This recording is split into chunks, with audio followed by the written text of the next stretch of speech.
আজি আমৰ আচাৰ বনালোঁ। ভাবিলোঁ আপোনালোকৰ লগতো ভিডিঅ'টো শ্বেয়াৰ কৰোঁ। বহুতে বেলেগ বেলেগ ধৰণে আমৰ আচাৰ বনায়। মই আজি একেবাৰে চিম্পুল ধৰণে বনালোঁ। ব'লকচোন চাওঁ মইনো কেনেকৈ বনালোঁ। এতিয়া মই আমখিনি সৰু সৰুকৈ টুকুৰা টুকুৰ কৰি নিমখ হালধি সানি এনেদৰে ৰাতিৰ বাবে ৰাখি দিম। আৰু আমখিনি কটা ভিডিঅ'টো মোৰ ডিলিট হৈ গ'ল। বাৰু যি কি নহওক, এইখিনি এতিয়া মই ৰাতিপুৱা দেখুৱাইছোঁ। এইখিনি ডাঙৰ পাত্ৰ এটাত উলিয়াই ল'ম যাতে মোৰ ডলাখনত উলিয়াই ল'বলৈ সুবিধা হয়। আৰু মই এতিয়া অলপ অলপকৈ এনেদৰে উলিয়াই লৈছোঁ। এনেদৰে উলিয়াই লৈছোঁ। এইখিনি দেখিছেনে মোৰ হৈ গ'ল উলিয়াই পেলাই। এতিয়া এইখিনি ৰ'দত শুকাবৰ বাবে ৰাখি দিম। ইমানখিনি পানী ওলাইছে চাওক ইয়াৰ পৰা।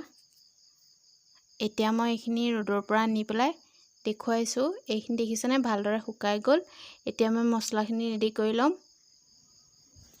মছলাৰ বাবে লৈছোঁ মই ইয়াত এতিয়া সৰিয়হ 3 চামুচ, জিৰা 2 চামুচ, ধনিয়া 2 চামুচ, চফ 2 চামুচ, আজৱাইন 1 চামুচ, মিঠি গুটি 1 চামুচ আৰু শুকান জলকীয়া 4টামান লৈছিলোঁ।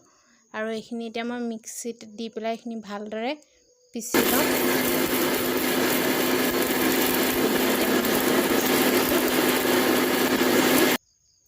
এয়া মোৰ পিছা হৈ গ'ল। এতিয়া ব'লক মই আচাৰখিনি বনাওঁ। এতিয়া মই আমখিনি ডাঙৰ পাত্ৰ এটাত লৈ ল'ম যাতে মোৰ মছলাখিনি সনাত সুবিধা হয়। আৰু এতিয়া মই মছলাখিনি দি পেলাই এইখিনি ভালদৰে সানি ল'ম। আৰু ইফালে কেৰাহী এখনত তেল অলপ গৰম হ'বলৈ দি থৈছিলোঁ। তেলখিনি ঠাণ্ডা হোৱাত এতিয়া মই আমখিনি দি পেলাই এইখিনি ভালদৰে সানি ল'ম। জলকীয়া দিবলৈ থাকিয়েই গ'ল নহয়।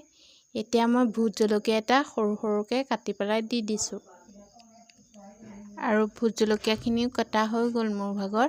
এতিয়া মই ইয়াত ভিনেগাৰ 1 চামুচ দি পেলাই ভালদৰে মিক্স কৰি ল'ম। আৰু এইখিনি মোৰ হৈ গ'ল। এতিয়া মই এইখিনি বটল এটাত ভৰাই থ'ম।